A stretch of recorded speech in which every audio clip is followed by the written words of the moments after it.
The citadel of eternity floated in the dark space between galaxies.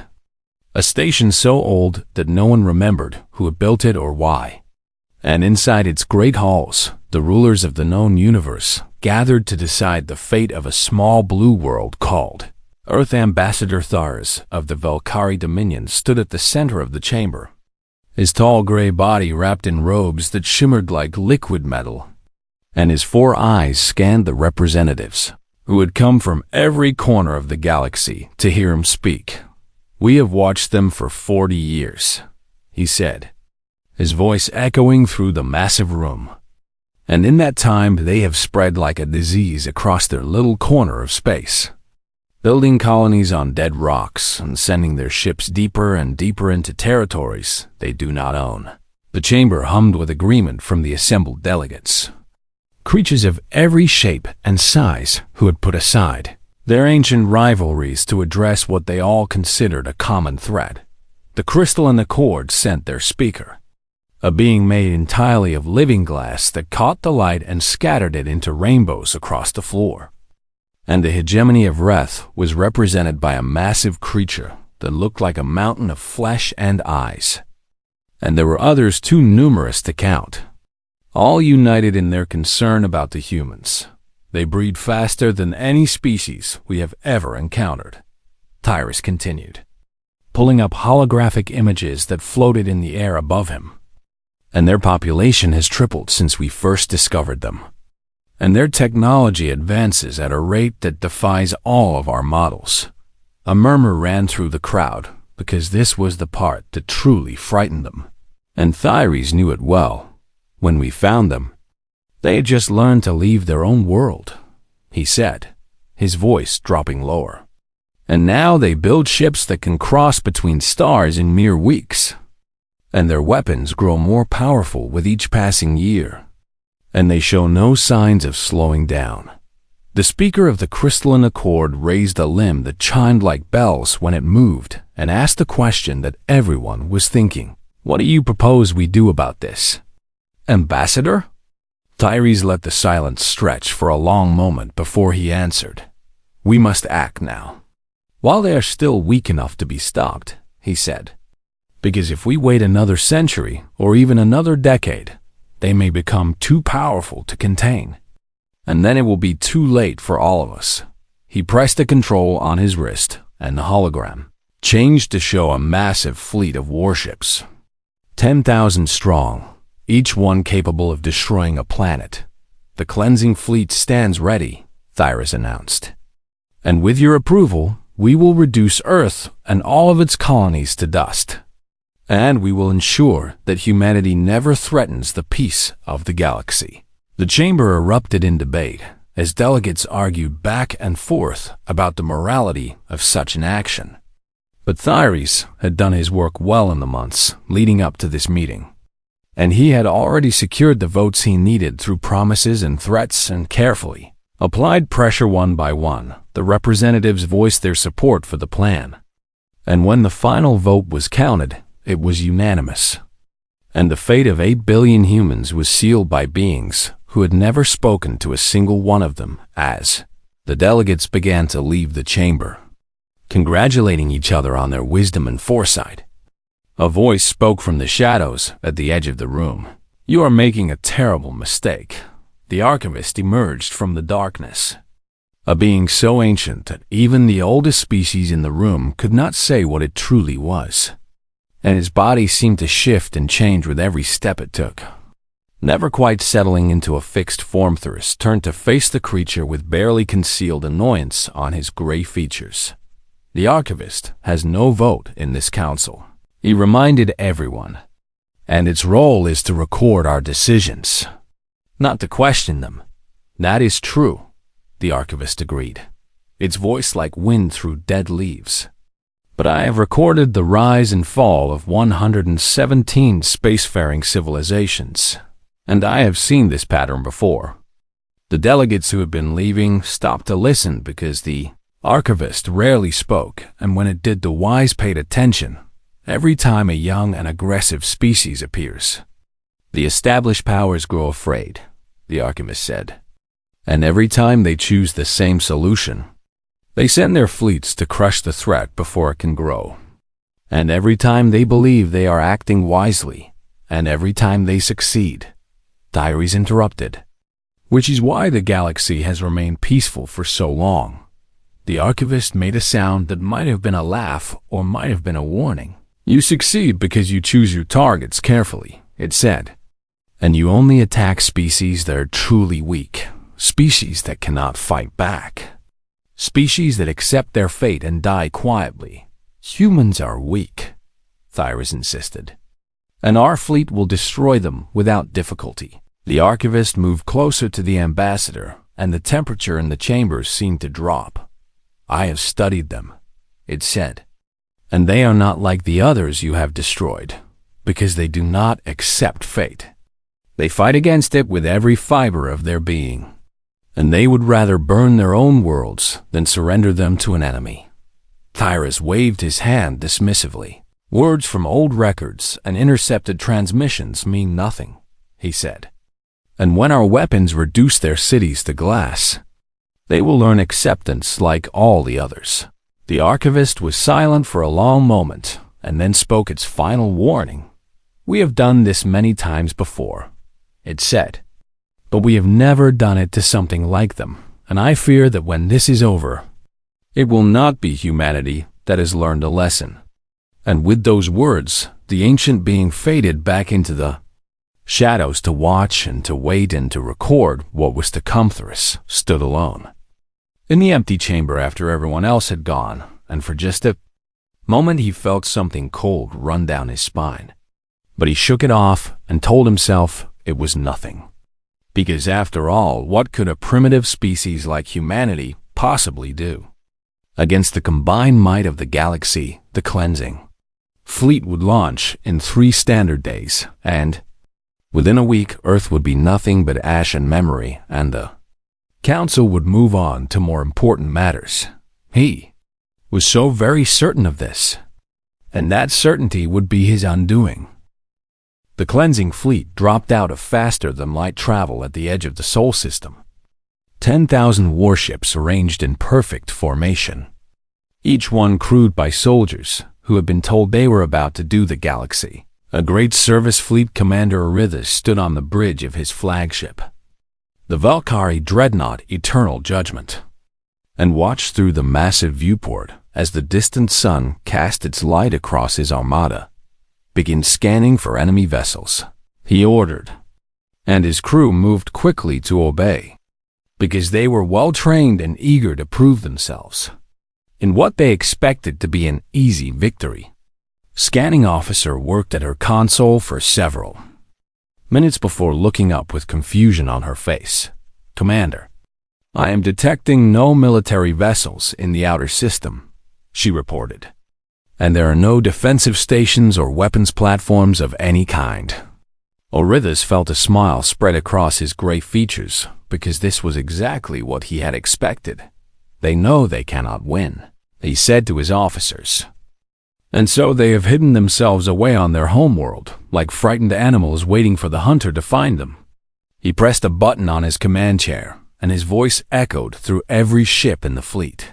All vessels advance to the 3rd planet, he commanded, and prepare bombardment protocols, because today we will cleanse this system of the human infestation and secure the future of the galaxy.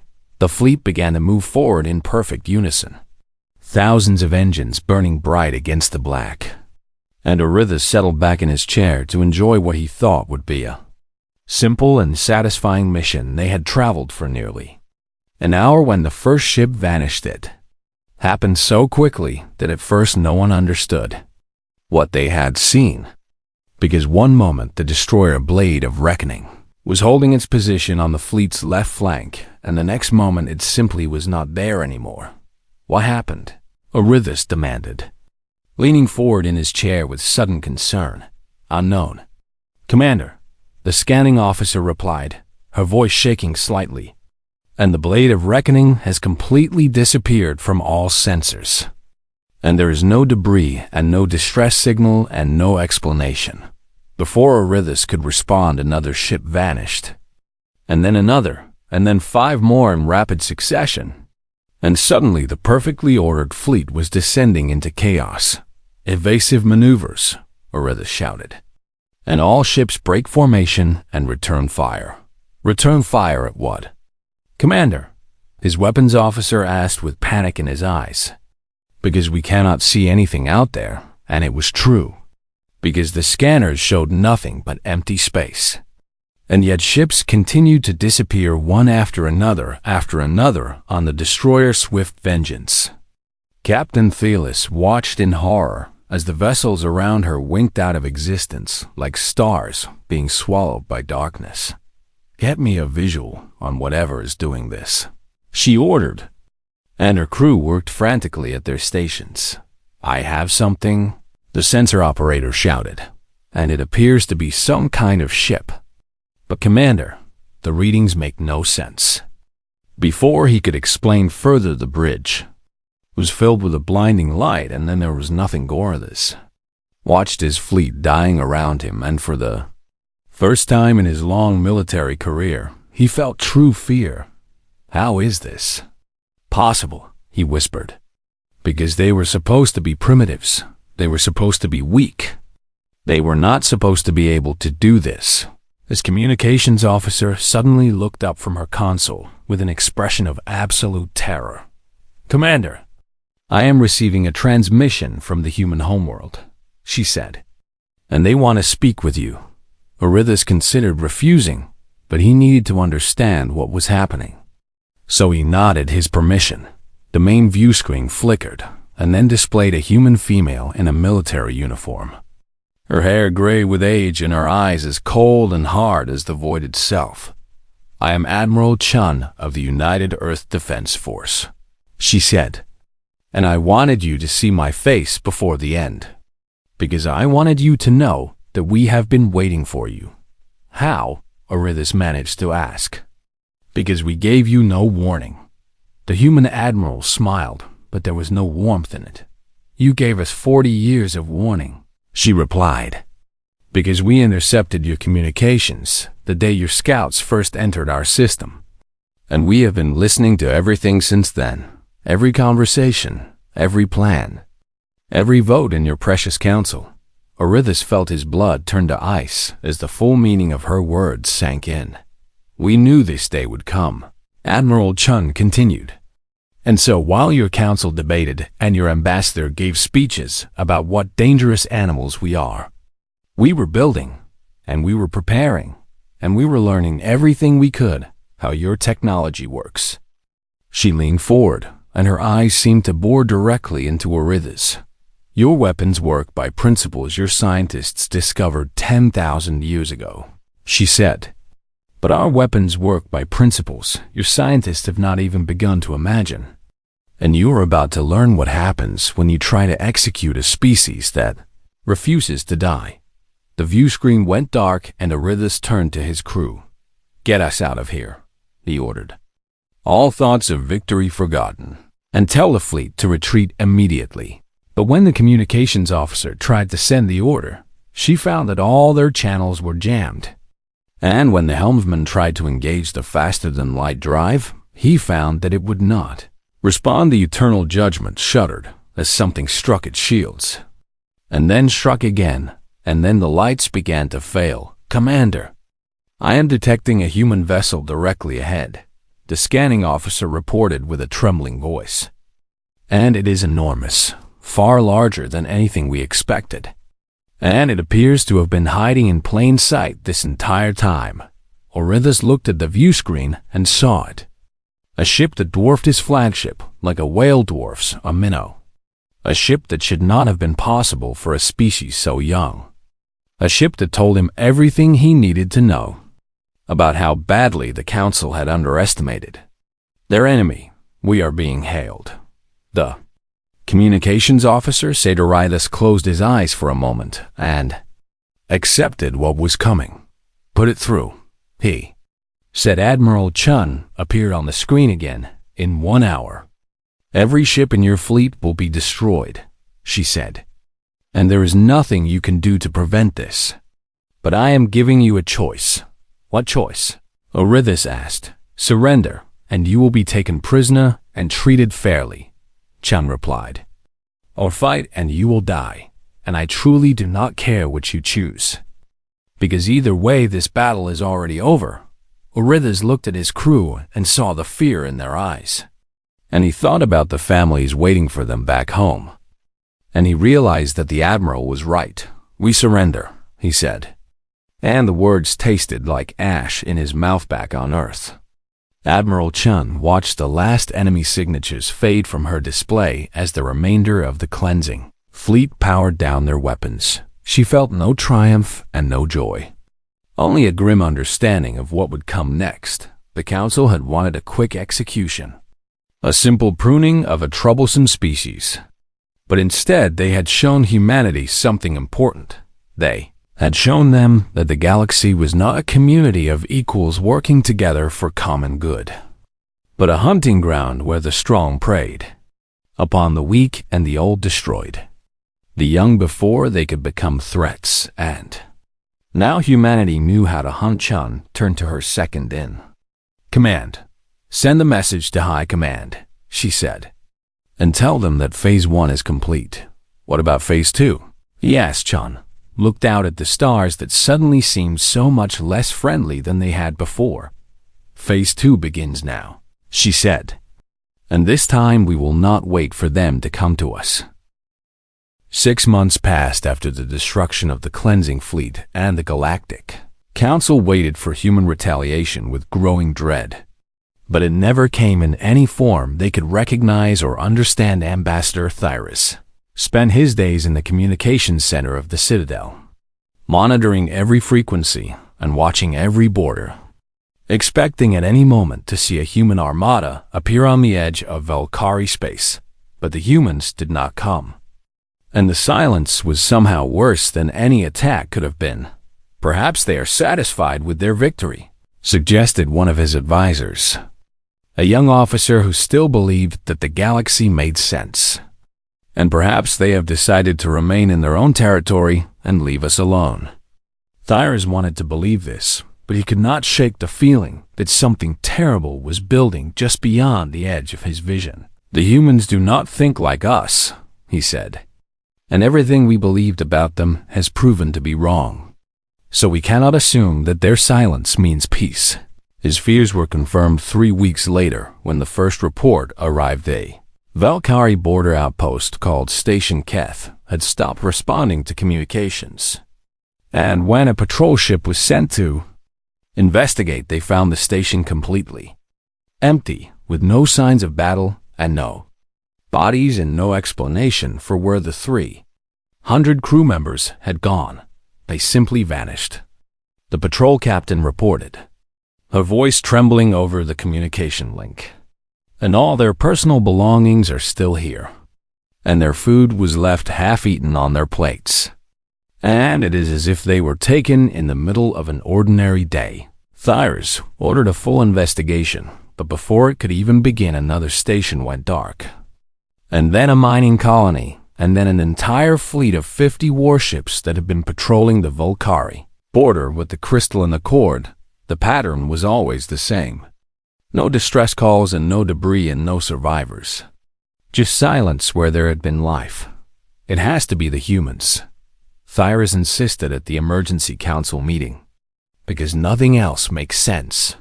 But how are they doing it? Demanded the speaker of the crystalline accord, whose own territories had begun experiencing similar disappearances. Because we have ships watching every route into our space, and none of them have detected a single human vessel. No one had an answer.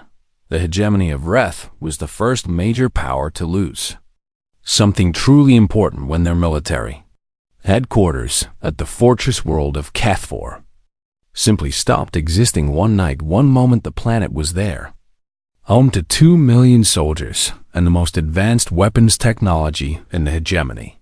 And the next moment, it was gone, replaced by empty space as if it had never existed at all. This is impossible, the Reth ambassador bellowed at the council, his massive body shaking with rage and terror. Because planets do not simply disappear, and you cannot move 2 million people without leaving some trace. But the humans had done exactly that. And they had done it without being seen by any of the thousands of sensors and scouts that the hegemony had placed around.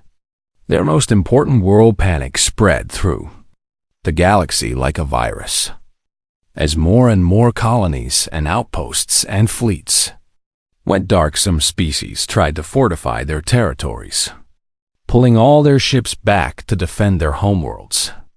But this only made them easier targets, because now the humans knew exactly where to find them. Others tried to flee, abandoning their homes and scattering across the galaxy in the hope that the humans could not catch them all. But these refugees found that wherever they went, the silence followed. The archivist watched all of this from the shadows of the Citadel, recording every report and every frantic message. And they understood what the Council did not. They are not attacking, the archivist said to anyone who would listen, because an attack would be loud and visible and would give you something to fight against. Then, what are they doing? Tyrese demanded, his composure long since shattered by months of sleepless nights. They are hunting, the archivist replied. And they are doing it the way humans have always hunted, with patience and cunning and absolute ruthlessness. As if to prove the archivist's point, a new horror began. Ships started to reappear. Not the lost vessels themselves, but ghost ships. Empty hulls drifting through space with their crews missing and their systems wiped clean, except for one thing: each ghost ship carried a recording. And the recording was always the same, a human voice speaking calmly in the darkness, reading a list of names. At first the Council did not understand what the names meant. But then someone recognized one of them. "That is my grandfather," a young Valkyrie officer said, pointing at the holographic display. "And he was part of the scouting mission that first discovered the humans 40 years ago." They checked the other names and found that they all belonged to individuals who had played some role in the decision to exterminate humanity. Scouts and intelligence officers and military commanders and political leaders. Thousands of names stretching back decades. They know everything, Thyres realized with dawning horror. And they have been keeping track of everyone who ever worked against them. And now they are taking them one by one. The transmissions continued, each one adding more names to the list. And soon the entire galaxy knew that no one who had participated in the plan to destroy humanity was safe. Some of the named individuals tried to hide, changing their identities and fleeing to remote corners of space. But it made no difference, because sooner or later they all disappeared. Taken by forces that no one could see or stop, others chose to end their own lives, rather than wait for the humans to come for them. And the suicide rate among military and political leaders reached levels that had never been seen before. What do they want? The speaker of the Crystalline Accord asked at yet another emergency meeting, their glass body now cracked and dim with stress. Because if they wanted to destroy us, they could have done it by now. So there must be something they want. The answer came 3 days later when a human ship appeared at the edge of Council space for the first time since the war began. It was a small vessel, unarmed and alone, and it carried a single passenger. "I am here to deliver a message," the human said when she was brought before the Council, her voice calm and steady, despite being surrounded by beings who could have killed her with a thought. "And my government wants you to know that what you have experienced so far is not revenge." "Then what is it?" Tyrus asked, his voice barely a whisper. The human messenger looked at him with eyes that held no hatred and no anger, only a cold and terrible patience. "It is a lesson," she said, "and when you have learned it well enough, the real conversation will begin." She turned and walked back to her ship, and no one tried to stop her. And as she disappeared into the void, the Council realized that they had never truly understood what they were dealing with. The stars were going quiet, one by one, and humanity was not even trying yet. The emergency session of the Galactic Council was called for the first time in 3,000 years. And every surviving species was ordered to send their highest representatives to the Citadel of Eternity. Half of them never arrived. Ships carrying ambassadors and leaders vanished during their journeys, taken by the same invisible force that had been harvesting the galaxy for the past year. And those who did reach the Citadel found themselves surrounded by a sight that would haunt their nightmares forever. Human vessels filled the space around the ancient station, thousands of them arranged in perfect formation, and they were built from the harvested wreckage of the fleets they had destroyed.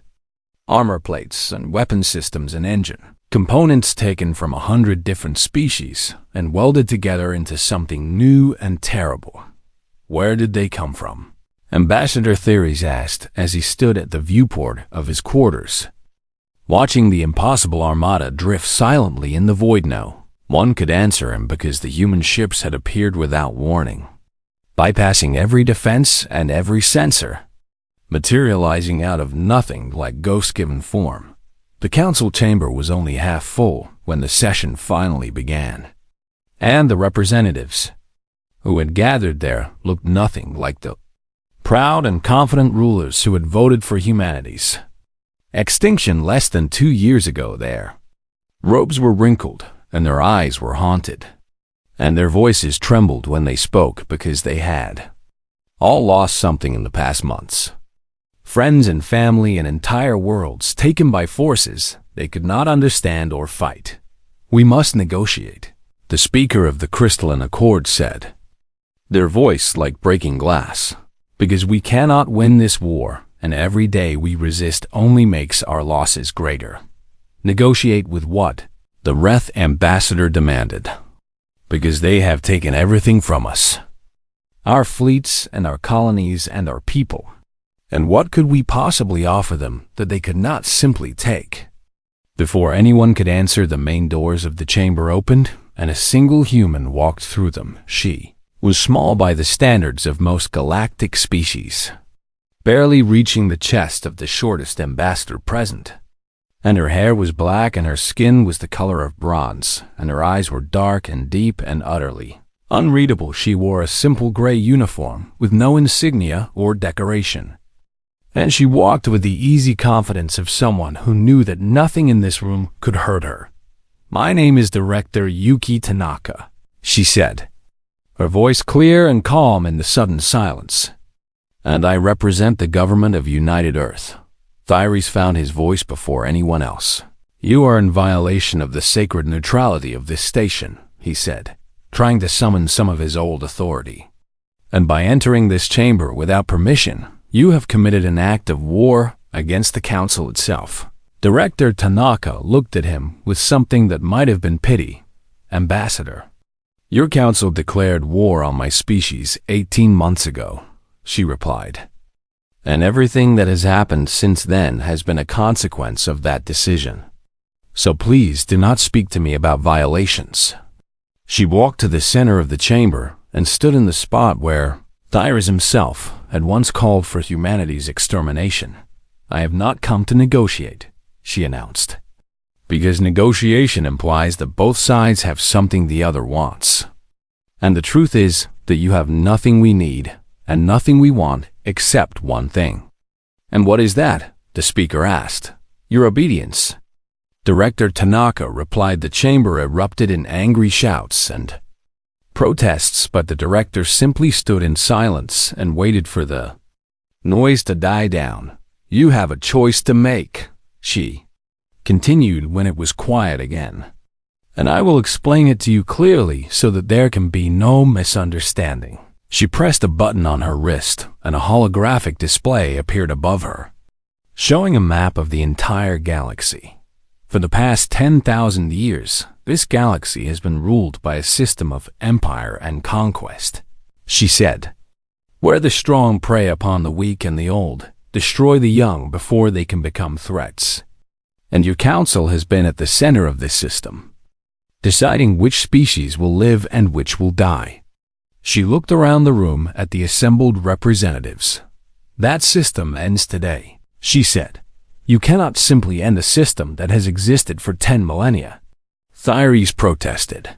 Because the galaxy is too vast and too complex to be changed by one species no matter how powerful.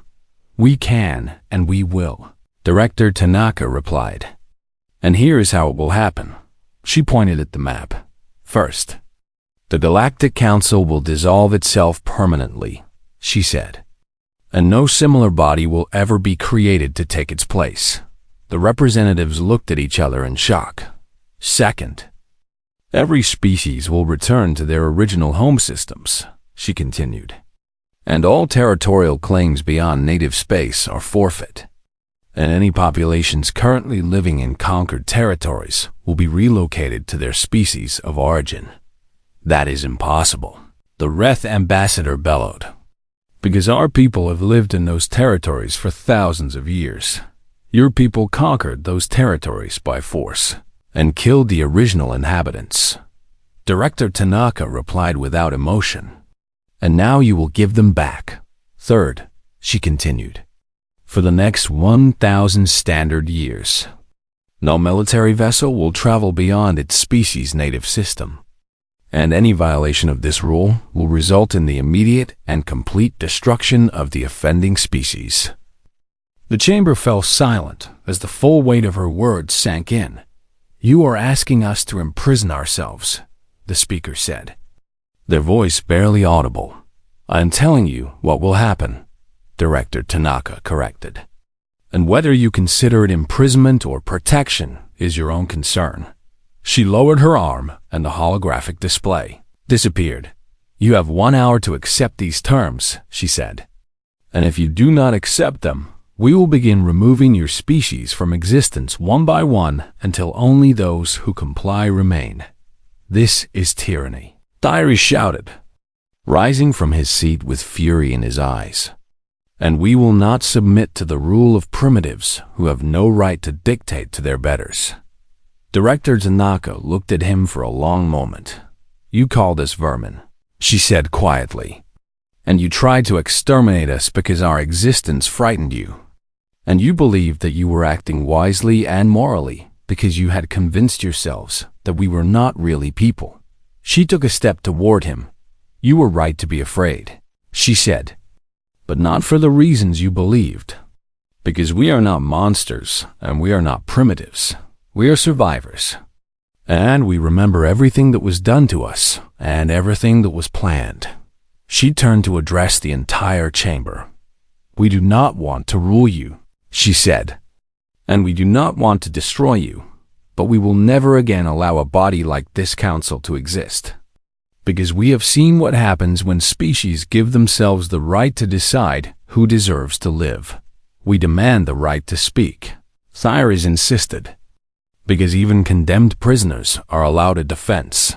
Director Tanaka nodded. Speak then, she said. Thyres opened his mouth to deliver the argument he had been preparing. The justification for everything the council had done. The explanation of why humanity was too dangerous to be allowed to survive. But before he could say a single word, he simply stopped existing. There was no flash of light and no sound and no warning. One moment he was there and the next moment he was not. And the spot where he had been standing was empty. The chamber descended into chaos as representatives screamed and tried to flee.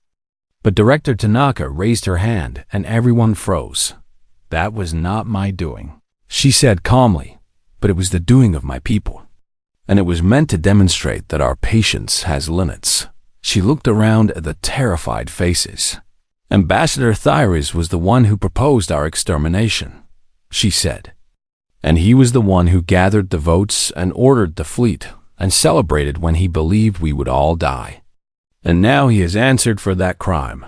No one else will be harmed today unless they force us to harm them, she continued. But I suggest you all remember that we know exactly who voted yes in this chamber 18 months ago. And we know exactly where all of you live. She turned and began walking toward the door. You have 1 hour, she said over her shoulder. And I strongly recommend that you use it wisely. When the votes were counted 45 minutes later, every single representative had accepted humanity's terms. Not one voice was raised in opposition. 100 years had passed since the fall of the Galactic Council, and the galaxy had become a place that the old empires would not have recognized. The great civilizations that had once ruled the stars were gone. Not destroyed, but transformed. Confined to their home systems by the terms that humanity had imposed and forced to look inward for the first time in their long histories. Some of them had collapsed under the weight of their own arrogance, unable to survive without the conquered territories and slave races that had sustained them for millennia. And their homeworlds were now silent monuments to the cost of empire. Others had struggled and suffered, but eventually adapted to their new circumstances, learning to live within their own borders and to find meaning in something other than conquest and domination. And a few, against all expectations, had thrived in ways that surprised everyone, including themselves. The crystal in the cord was one of the survivors, and their speaker stood at the edge of their homeworld's atmosphere, looking up at the stars that they could no longer reach. "Do you ever regret it?" asked the young one beside them, a crystal being who had been born long after the old days and knew the empire only from history lessons. "Regret what?" the speaker asked. "Voting to destroy the humans," the young one said. "Because if we had simply left them alone, none of this would have happened, and we would still rule half the galaxy." The speaker was silent for a long moment before answering. "I used to regret it every day," they admitted, "because I watched everything we had built crumble away, and I blamed the humans for taking it from us." "And now," the young one prompted, "now I understand that what we built was never meant to last," the speaker said, "because it was built on suffering and exploitation and the belief that some lives matter more than others. And anything built on such a foundation will eventually fall." They pointed at the sky where the distant stars sparkled like diamonds scattered on black velvet. "The humans did not take our empire from us," the speaker continued, "because in truth, it was never really ours. It belonged to all the species we conquered and enslaved, and the humans simply returned it to them." The young one considered this. "But we cannot travel to the stars anymore," they said, "and we are trapped here on our own world forever. For 900 more years," the speaker corrected. "And after that, who knows what may be possible." "Do you think they will let us leave?" Then, the young one asked. The speaker made a sound that was their equivalent of a laugh. "I think that in 900 years, we will be so different from what we were that the question will not matter anymore," they said, "because we are already changing in ways I never expected, learning to value things we once considered worthless. And perhaps by the time the restrictions end, we will have become a species that deserves to join the larger community, far across the galaxy." In the deep black between systems, a human patrol ship drifted silently. Through the void, Commander Sarah Webb sat in her chair on the bridge and watched the stars scroll past on the main view screen, while her crew went about their duties with quiet efficiency. They had been on patrol for 3 months now, traveling along a route that took them past dozens of confined systems, watching for any sign that the old powers might be breaking the terms of their surrender. So far, they had found nothing. Not because the species they monitored lacked the desire to escape their cages, but because they lacked the ability. Human technology had advanced so far beyond anything the old empires had possessed that any attempt to violate the travel restrictions would be detected instantly and stopped before it could begin. "Commander, we are approaching the Valkyrie system," a navigation officer reported. Webb nodded and pulled up the relevant data on her personal display. The Valkyrie had been among the most aggressive of the old powers, the architects of the plan to exterminate humanity, and their confinement had been particularly difficult for them to accepting. The early years they had tried repeatedly to break free, building secret fleets and attempting to develop weapons that could challenge human supremacy.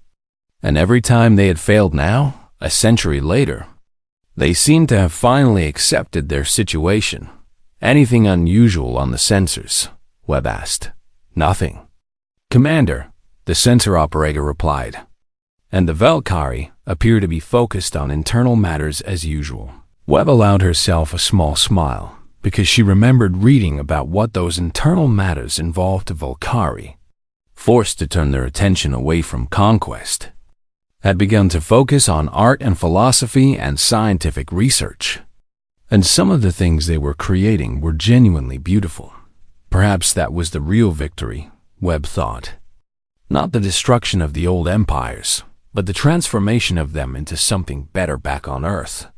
In a small office in the building that served as the headquarters of the United Earth Defense Force, an old woman sat at a desk covered with papers and holographic displays. Admiral Chen had retired decades ago, but she still came to work every day, reading reports and offering advice to the younger generation who now bore the responsibility of protecting humanity. Today she was reading a summary of the galaxy-wide situation prepared by the Intelligence Division, and most of what it contained was reassuring. The confined species were adapting to their new circumstances, some better than others, but none of them showing any sign of becoming a threat. The rescued populations, those who had been living under conquest when humanity imposed the new order, were rebuilding their civilizations with human assistance and support. And the newer species, those who had achieved spaceflight since the fall of the Council, were being contacted and welcomed into a galaxy very different from the one their predecessors had known. But there was one section of the report that made Chun pause. The archivist requests an audience with the High Council, it read, stating that they have completed their final record and wish to present it before their departure. Chun had not thought about the archivist in many years because the ancient being had largely kept to itself since the fall of the old order, observing and recording as it always had, but never interfering. She wondered what it wanted to say now. After a century of silence, the meeting took place in the great hall of the former citadel, which humanity had repurposed as a museum and memorial to the age of empire. The human High Council sat at a long table while the archivist stood before them, its form shifting and changing as it always did, never quite settling into anything recognizable. You requested to speak with us, Council Chair Tanaka said. The granddaughter of the director who had once delivered humanity's terms to the galaxy. I did, the archivist replied, because my work here is complete, and I will soon be leaving this galaxy to continue my observations elsewhere. Where will you go? One of the council members asked.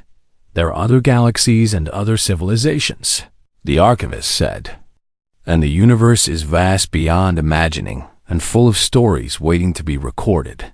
It paused, and its form seemed to solidify slightly, as if it were making an effort to be understood clearly. But before I go, I wish to give you something, it said, because you have earned it. The archivist produced an object from somewhere within itself, a small crystal that glowed with an inner light. This contains my complete record of your species, it said, from the day my predecessors first observed your ancestors to the present moment, and it includes everything we have learned about you. Council Chair Tanaka took the crystal carefully. Why give this to us? She asked. Because you are unique, the archivist replied. And in all my millennia of observation, I have never encountered a species quite like humanity. In what way? Tanaka asked. The archivist was silent for a long moment before answering. Every other species I have observed has responded to near extinction in one of two ways, it said. Either they surrender and accept their fate, or they fight back and become exactly like their oppressors. But you did neither, it continued, because you fought back, but you did not become conquerors. And you impose your will on the galaxy, but you did not make yourselves rulers. You chose something harder than revenge and harder than empire, the archivist said. And you chose to remake the galaxy into something that could never again produce the horror that was almost inflicted upon you. It began to fade, its form becoming transparent, I do not know if you will succeed in the long run, it said, because 1,000 years is a long time and the future is uncertain. But I believe that if any species can build a truly just civilization among the stars, it will be yours. Guard that record well, the alchemist added as it disappeared, because someday you may need to remember who you were and why you chose the path you chose. And then it was gone, leaving the council alone in the great hall with a crystal that contained the entire history of humanity as seen by an immortal witness outside. The stars burned in the endless night. Quiet now, but waiting for the day when the galaxy would learn to sing again, and humanity stood watch over all of it, patient and vigilant, knowing that the work of building a better universe was never truly finished, but they had made a beginning, and sometimes a beginning is all that matters.